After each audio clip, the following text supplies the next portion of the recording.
কবি অন্নদা শঙ্কর যায়। যাচ্ছ কোথায়? চাংড়ি পোতা।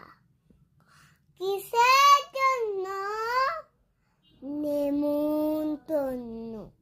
বিয়ের বুঝি? না বাবুজি।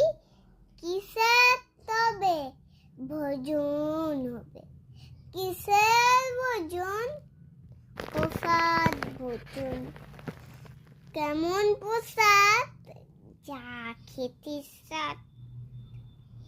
এই কেবল।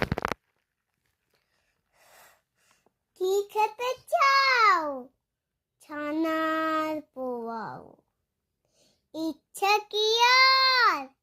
সর্পলিয়ার। আহ কি আয়েস, রাবড়ি পায়েস।